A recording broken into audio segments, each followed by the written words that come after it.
Wes from NewFrame here, and today we're going to talk about the easy way to start building habits. For a basic definition, habits are actions we automatically do throughout the day. They're the things we do without really having to think about them. And if you're like me, you've tried building habits in the past, only to come up short when it comes to actually executing them. And oh boy, can this be frustrating and disappointing. How many times have you thought, man, I should really do that, only to end up not doing anything at all the while making yourself feel bad about it? I know I have. And what I'm going to introduce to you today is something we like to call microhabits. Microhabits are great because they completely take willpower out of the equation. No more making yourself feel bad. Plus, if you're living in chronic pain, that's probably something you already have happening enough. But what are microhabits and how do we start building them? Well, microhabits are just normal habits that have been modified to greatly improve your success. And they kind of have and follow two main principles. One, as the name implies, micro.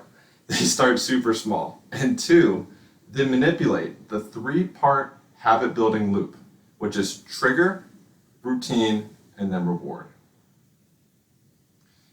So let's first start with the first point, and that is starting small. Microhabits are super easy to get started, and that's intentional. Generally speaking, when we start and try to build a habit, we tend to bite off more than we can chew. Has anyone out there tried to start a walking or an exercise routine only to do it once and get super sore afterwards? I know I have. And for this reason, we say start with an extremely small number in mind. You want to get started exercising? Try walking for a minute and then call it quits. Does that minute sound like a lot? Try 30 seconds. And if that's too much, you can even go down to 10 seconds. The reason we do this is to minimize the dread associated with getting started. The smaller the habit, the less willpower it takes. Now, there are a couple caveats to this. One is that you need to do this every day, no skipping. And two, you need to gradually progress your habit over time. If we go back to our walking example, if you started for a minute, you might do this for a week and then increase it to 2 minutes and then 3 maybe the next week and so on and so forth. So now we have our first principle of starting small in the bag. Now let's go on to our second principle, manipulating the habit building loop. To do this, we must first understand the 3 major steps to building a habit, and those are trigger, routine, and reward. Essentially, whenever we perform one of our habits, we have a cue that initiates the habit, which we call the trigger. We have the habit itself, which we call the routine. And finally, we have that feeling after we complete the habit, which we call the reward. For example, many of us brush our teeth in the morning without really having to think about it.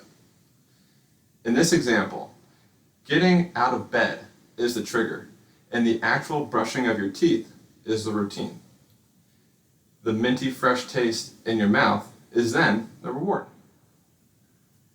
So, now we understand the 3 parts to building a habit. Let's first take a look to see how we can manipulate the trigger, because the trigger is probably the easiest of the 3 to kind of use. And the main way we can do this is through a process that we like to call habit stacking. Habit stacking is the process of purposefully putting a habit right after a habit you're currently already doing. So for example, if you want to start building a habit of reading a book in the morning, and you, already eat breakfast in the morning, you could purposefully start reading that book right after you're done eating breakfast. This way, eating breakfast will automatically become associated with reading the book, and over time, you won't even have to think about reading your book after breakfast. It'll automatically kind of just, happen. And you can almost think of this, sort of like a brain hack. which is kind of cool. The next step is manipulating the routine, or the actual procedural action of the habit. And the good news is, we're already doing this by making the habit really easy to perform, by starting small. So, good job. You already have a jump start on this section. Now, there are other ways to manipulate this, but to keep things simple, I'll hold off sharing those for now. I don't want this video to end up over an hour long. Well, I know that was short, but this leads us to our last part, the reward. When building micro-habits, the easiest way to manipulate the reward is to do something you find pleasurable right after you complete the routine. By doing this, you will begin to associate your habit with something pleasurable and will make it more likely for you to do it. For example, if you wanted to gain the habit of meditating and you really enjoy chocolate, you could allow yourself to have a piece of chocolate right after you meditate. That way you begin to associate meditation with something pleasurable, and in turn it makes it easier to do. Now, there's a tons of ways to further impact your habits and make them even more easy to perform. However, this is a good place to start. So that's it. Those are the 3 parts of the routine.